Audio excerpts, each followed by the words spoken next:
in collaborazione con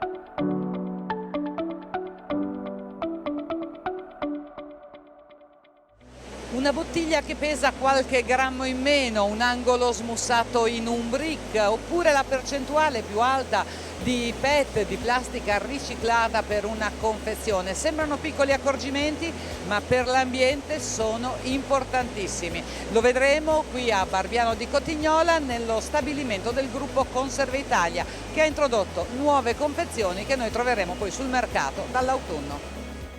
Ha preso il via la campagna del pomodoro da industria, vedete alle mie spalle una macchina operatrice che sta raccogliendo, ci occuperemo di questo, siamo andati nel territorio tipico di produzione nel Parmense. Vi ricordo che il distretto del pomodoro del nord Italia è uno dei principali della nostra penisola. La sola regione Emilia-Romagna ha circa 25.000 ettari investiti a pomodoro.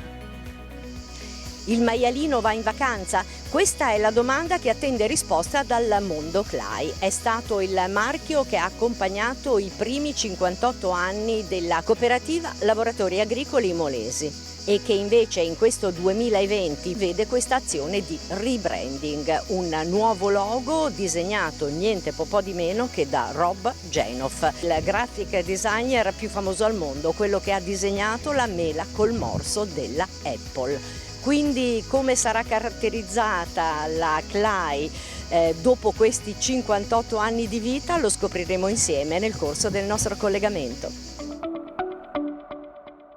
Siamo a Barbiano di Cotignola, provincia di Ravenna, in uno dei 9 stabilimenti italiani del gruppo cooperativo Conserve Italia. Qui si producono esclusivamente succhi e nettari di frutta e i numeri sono impressionanti. Ogni anno 150 milioni di litri, arrivano e vengono lavorate circa 45.000 tonnellate di frutta fresca conferita dai soci e prendono la via del mercato 413 milioni di bottiglie in vetro, PET, brick di varie forme e dimensioni. Insomma, qui si ragiona in tonnellate di frutta ma anche in tonnellate di carta e di plastica. Trovare il modo per alleggerire queste confezioni anche di pochissimi grammi e introdurre materiali innovativi significa ridurre e di molto l'impatto sull'ambiente. Pierpaolo Rosetti è il direttore generale di Conserve Italia. Allora, voi avete cominciato già da tempo, un paio d'anni mi sembra, riducendo quello che è il peso delle bottiglie del 20% e avete risparmiato così 600 milioni di tonnellate di PET. Proprio in questi giorni ci sono delle altre novità. Quali sono? Sì, allora noi abbiamo intrapreso il percorso della sostenibilità ambientale già da tempo come azienda. Come dicevo giustamente, abbiamo prima intervenuto sulla riduzione della plastica e con questo abbiamo alleggerito le confezioni. Ora abbiamo fatto un passo in più, abbiamo introdotto plastica per il 50% derivante da plastica riciclata. Questo è un passo importante e inoltre abbiamo nella carta brick questo innovativo pacchetto che è il Brick Crystal, che è fatto per l'86% da materiale da fonte vegetale e riduce del 14% le emissioni di CO2. Inoltre riduce la carta perché è una forma particolare che riduce la quantità di carta. Sono percentuali che moltiplicate per circa 1 miliardo di pezzi che noi produciamo in un anno producono degli impatti ambientali molto positivi. Non è che l'ultimo passo di un percorso di sostenibilità ambientale che è nato con la riduzione della plastica ma poi ha avuto altri passi importanti a livello di filiera, perché abbiamo fatto un progetto di agricoltura di precisione che vuole ridurre l'impatto sui nostri campi dove viene coltivato il prodotto che noi lavoriamo. Abbiamo fatto un intervento in area logistica perché oltre il 20% dei nostri prodotti viene trasportata via treno e quindi abbiamo tolto dalla strada circa 3.500 camion dalla strada. Inoltre abbiamo fatto degli interventi in materia energetica perché abbiamo tutta la produzione del marchio Valfrutta che si può fregiare come derivante da energia eolica. Quindi un percorso nell'ottica della sostenibilità ambientale che viene poi certificato da un EPD Process, che è una targa di cui ci fregiamo, dove tutti i nostri prodotti raccontano qual è l'impatto ambientale che hanno. Tra l'altro questo percorso per noi consumatori è riconoscibile in qualche modo, cioè voi ce lo scrivete, ce lo dite sopra le confezioni, perché non è che una bottiglia di PET, di plastica riciclata, sia diversa da una plastica normale. Assolutamente, abbiamo creato un logo che si chiama Il gusto di amare il pianeta, con cui lo raccontiamo in queste confezioni mettendo in evidenza quali sono le caratteristiche, lo raccontiamo sulle bottiglie di plastica, il gusto di amare il pianeta perché vogliamo amare sì il pianeta e quindi essere attenti alla sostenibilità ambientale del pianeta, ma non vogliamo dimenticare il gusto che è fondamentale per i nostri prodotti e per i nostri consumatori.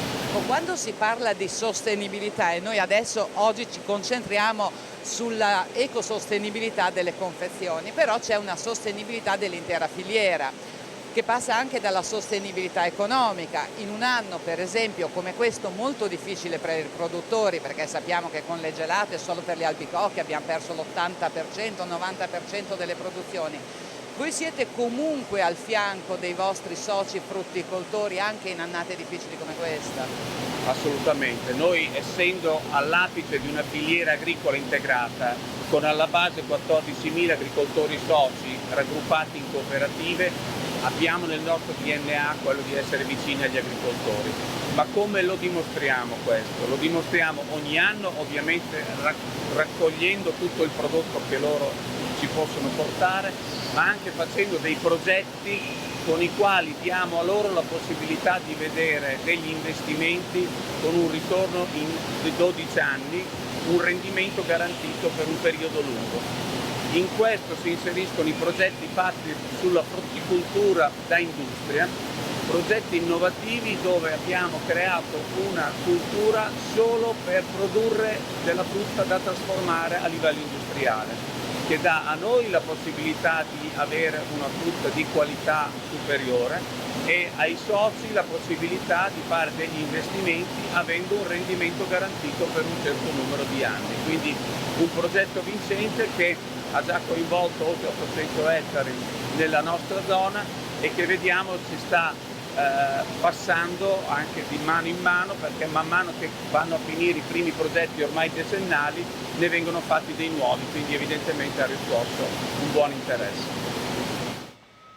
E adesso vediamo come nascono però i succhi di frutta. Noi siamo partiti dalle confezioni, ma adesso partiamo dall'inizio davvero. Per farlo siamo venuti qui nel piazzale dove arriva la frutta direttamente dalla campagna dei frutteti dei soci frutticoltori. Qui come Francesco Bassi, che è il direttore di stabilimento. C'è un profumo di pesche incredibile qui vicino a noi.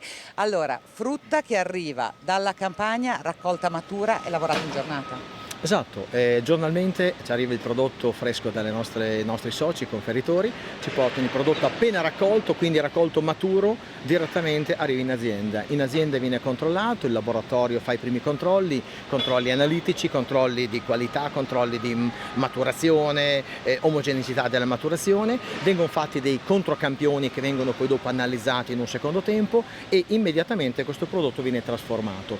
All'interno poi questa frutta viene lavata, tutto il prodotto passa attraverso delle cernite dove c'è il personale che controlla il prodotto in lavorazione. Dopo il primo controllo della cernita, il prodotto sale in questi elevatori, il nocciolo viene proprio separato fisicamente dalla polpa, la polpa quindi raccolta passa dentro in questi cocitori che sono degli inattivatori enzimatici che portano il prodotto a 90 gradi, riscaldano il prodotto si blocca immediatamente, quindi non perde la fluidità e non si ossida. Poi passa alle pulitrici, le raffinatrici che non fanno altro che raffinare il prodotto, togliere la buccia che è rimasta all'interno durante la fase di cottura e quindi strappolare proprio il cremogenato. Il cremogenato quindi viene raccolto, passa attraverso dei diseriatori dove viene strappolata l'aria che si è inglobata durante la fase di lavorazione, durante la fase di triturazione, poi il prodotto prosegue e viene portato a 110 gradi. Viene fatto la sterilizzazione del prodotto, raffreddato a 28-30 gradi e il prodotto attraverso tubazioni asettiche chiuse eccetera entra in serbatoi.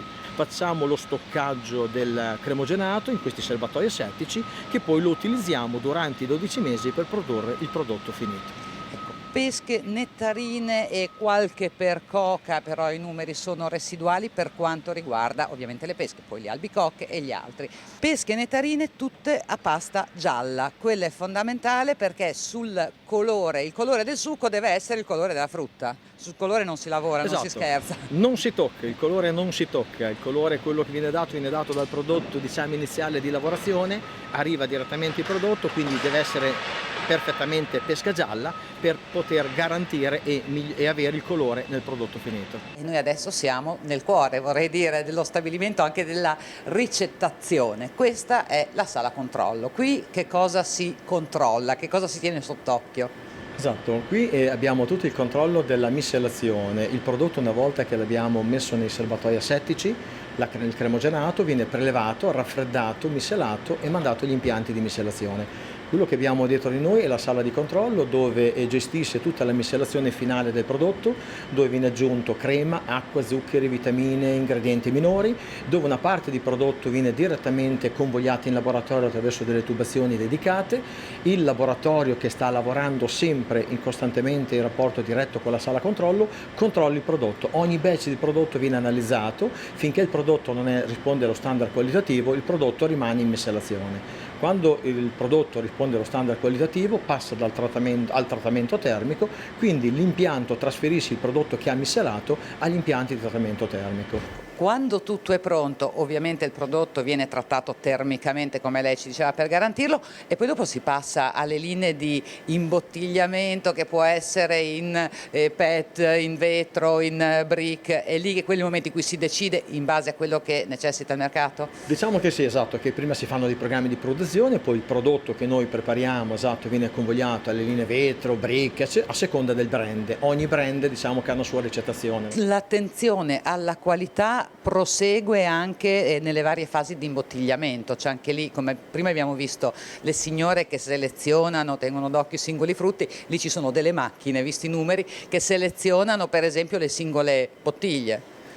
Sì, diciamo che le bottiglie, una volta che sono soffiate, vengono controllate, le bottiglie che escono in vetro, che lavoriamo sulla linea vetro, vengono lavate, controllate, esatto, prima del riempimento, tappate, e tutto il processo produttivo è sotto controllo, dove ci sono macchine che controllano e uomo che controlla.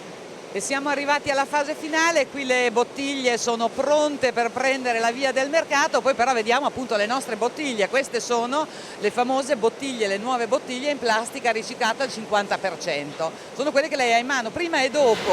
Esatto. Questa è la preforma che è da anni che abbiamo già iniziato a sgrammarla e siamo già ridotto il peso della preforma, siamo già scesi di vari grammi per la sostenibilità ambientale. Poi quest'anno abbiamo introdotto la preforma riciclata, dove c'è il 50% di prodotto riciclato. Con questa innovazione del packaging ne avete approfittato anche per rinnovare gli impianti?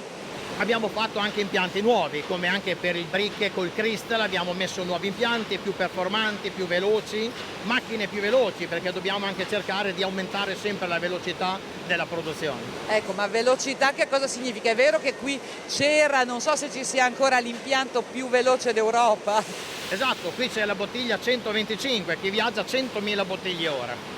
è la macchina più veloce d'Europa che possa imbottigliare la bottiglietta di vetro a 100.000 bottiglie ora. 100.000 bottiglie all'ora.